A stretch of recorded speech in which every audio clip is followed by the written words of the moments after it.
Okay, kids, who's next? Remember, there are no dumb ideas. I know. What if we replace Taylor Lautner as Sharkboy? It's the dumbest idea I've ever heard. Oh. I think we can all agree that 2020 was a year full of surprises, but nothing more weirdly surprising than the announcement we got earlier in the year that Sharkboy and Lavagirl would be returning in a spiritual sequel on Netflix for a movie entitled We Can Be Heroes. And well, I just got done watching that movie and my mind is filled with so many thoughts. So what I'm going to be doing here for you guys is basically kind of breaking down We Can Be Heroes. I don't know if this is so much a review other than me just vomiting out everything that came to my mind when watching this movie. If you're watching this, it's available to watch right now. Also, Merry Christmas if you celebrate that. You could be watching Pixar's Soul on Disney+, Wonder Woman 1984 on HBO Max, or be a cool kid and watch Sharkboy and Lavagirl 2 on Netflix. And since it is on Netflix for you to watch right now, basically what I consider for free, because I mean everyone in the world has a Netflix subscription, I'll be diving into some spoilers and the ending of this movie just because I think it's crazy, but I'll give you a warning before I go into all that. If you just want to know if this is even worth watching, let me tell you, okay? If you're here clicking on this video, it's because you're at least mildly interested if Sharkboy and Lavagirl and their return is as horrific as you imagined it would be. And I'm here to tell you, it wasn't. I need to go to a doctor and probably get my head checked with a CAT scan and whatnot, because I dug this movie and had a really good time, but I also know and fully expect this movie to get a 10% or 20% on Rotten Tomatoes, and probably for the majority to bash it, but coming off knowing what I was gonna expect, because this is Robert Rodriguez making another kids movie, okay? If you don't know, Robert Rodriguez is the man responsible who brought us all the Spy Kid movies, the first Sharkboy and Lavagirl, and right there with that list of movies in front of me, I pretty much knew what I was in for and set my expectations down. Even looking at some of the trailers and materials for this movie, I knew I was gonna get an insanely CGI, cheesy filled, goofy mess of a movie that even if it was bad, it would still be watchable. But you know what? I'm kind of leaning on the side that it was pretty good. But don't get me wrong, if you absolutely hated Sharkboy and Lavagirl, or heck, even Spy Kids 3D, you will absolutely hate this movie and you would not be into it at all and think, what the hell did Chris just recommend me? But if you have a nostalgic feeling towards those movies and can enjoy them knowing that they're cheesy and don't hold up at all if you try rewatching them today, I think you'd be pretty surprised how good of a time you'd have with this movie. So let me just dive into some of the things going on here. So essentially this movie is superhero Spy Kids, okay? The setup is we have Sharkboy and Lavagirl returning, but not only that, they are filled in a world with other superheroes known as the Heroics. I mean, you got the Mandalorian, Pedro Pascal. His superpower is that he's a master swordsman and can make metal come to him. Christian Slater as Techno, a guy very good with technology. Boyd Holbrook playing Miracle Man. I know a lot of people were hoping that this character was Max from the first Sharkboy and Lavagirl.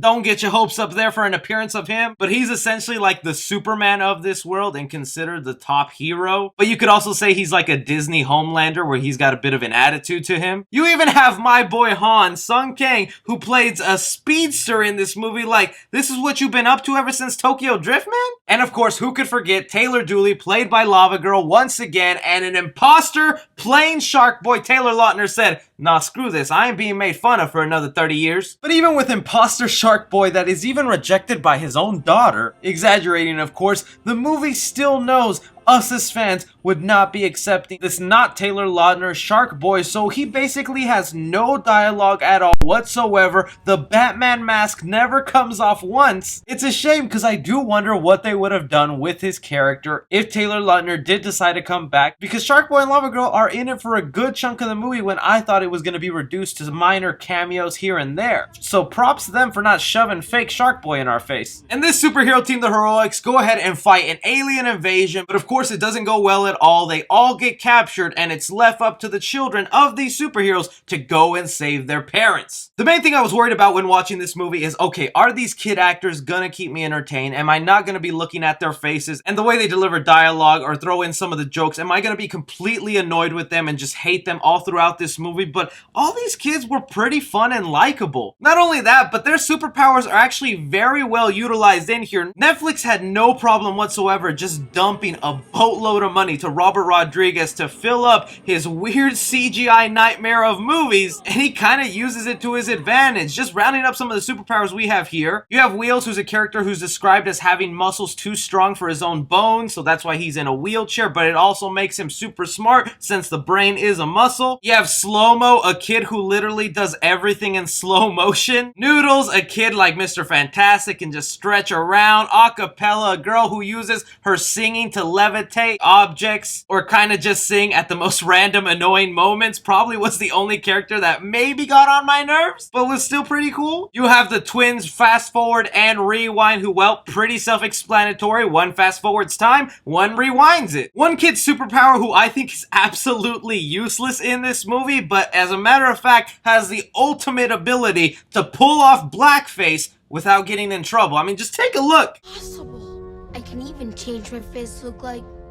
you. He's cheating.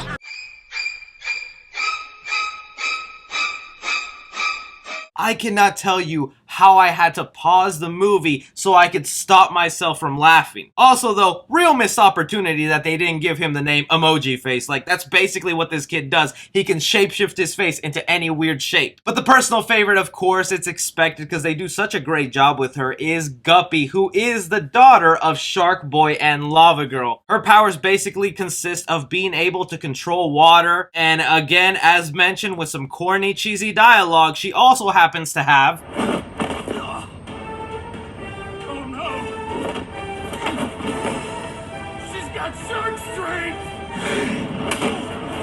like, these group of kids, watching them work together, I found a lot of fun. Because this alien invasion starts to take over, they're getting attacked at their headquarters, and they're trying to race to go find their parents, and they only have 3 hours to do it, okay? And they are on some Dragon Ball Z time right here, because it does not feel like it took them 3 hours to go through this whole mission. It literally felt like it took several hours to accomplish everything they did. But in this lineup of the kid heroes, we do have an outsider, that's Missy Moreno, who plays Pedro Pascal's daughter in this movie, and the one caveat is she doesn't have any superpowers. All she really brings to the table is trying to keep the team together, give them directions, have a plan in mind, and as cheesy as it was, even that worked for me, having her be sort of the leader without any superpowers, kind of like the Batman of the group. But as we're watching these kids try and go find their parents, end up on this alien ship to rescue them, we are also cutting back and forth to the adult superheroes who are all locked up in a cell. Like, there are so many parallels to the original Spy Kids in this movie that I wouldn't be surprised if Robert Rodriguez just popped out that old script, dusted it off, and just started replacing things with superhero stuff. I feel like Robert Rodriguez knows what his movies are about. They're not to be taken too seriously, and I know for sure I'm not the demographic, so it kind of worked for me with the cheesy dialogue and the bickering back and forth that these guys had with each other, that they just could not get along. Cheer us up by singing one of those little songs you sing so well, Sharkboy. Dream, dream, dream, dream, dream, dream.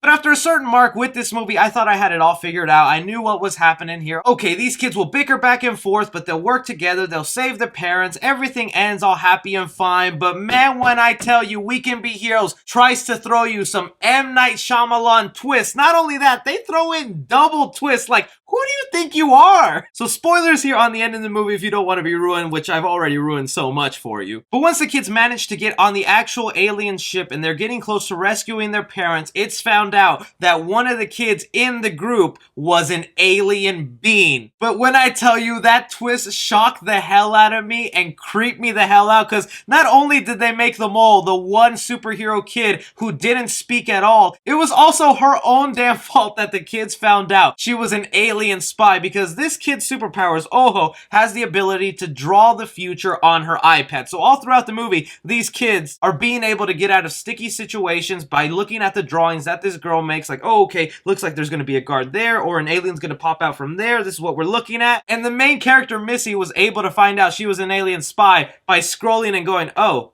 she drew herself as an alien. She's a spy. But again, I can't even complain with that level of cheesiness, wackiness that they thought they were giving us a great twist, because it leads to a scene where, again, Guppy, the child of Sharkboy and Lavagirl, gets her hands on some liquid metal, pops out this giant liquid shark, and just starts fighting off. This girl is so damn adorable. I couldn't help but smile and laugh at the same time every time she was attacking these monsters. So again, you think that's the end, that's over. What a great little twist, having a little fun with us, but no. M. Night Shyamalan Kids Edition strikes again, and the entire movie was basically a training exercise for these kid heroes. But no, the superhero adult parents weren't in on this training exercise. They had no idea. But instead, it's revealed that these aliens had taken over the government of the United States. One character in particular that is obviously jabbing at Donald Trump. But putting that aside, she reveals that this alien species comes from a planet where children are the leaders and adults have to listen to the kids. So these aliens wanted to come to Earth and sort of prepare these kids to be the next superheroes for their planet, because Earth is vital to the universe. I just didn't know how to react to that. That kind of did bring the movie down for me just a level or two, just because I thought it was such a huge stretch of the double twist on top of a twist. Still, when I step back and look at this entire movie right here, the spiritual sequel for Sharkboy and Lavagirl,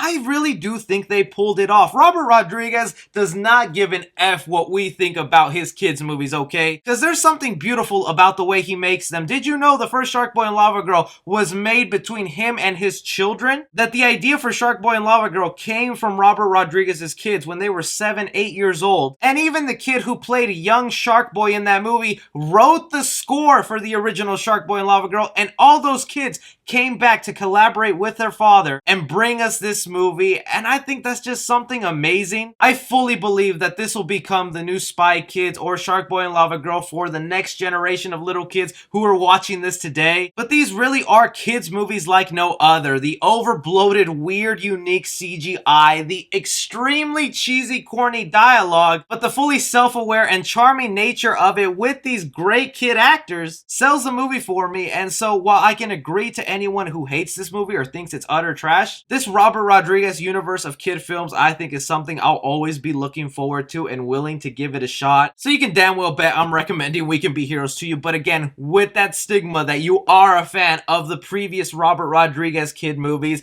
If not, stay away from it, because it's just obviously not your cup of tea. So guilty pleasure for me right here. But I want to hear from you guys. Did you go ahead and watch the Sharkboy and Lavagirl sequel, We Can Be Heroes, on Netflix? What did you think about it? Did my review or me talking about it kind of convince you at all? And if you did hate this movie, go ahead and let me know down below as well. Or if you'd be willing to watch a sequel to this, because I think they're going to make another one. I think everything. You guys go ahead and let me your thoughts down below. Don't forget to like and subscribe. Follow me on Twitter at 3C Film Review. As always, I'm Chris. Take care.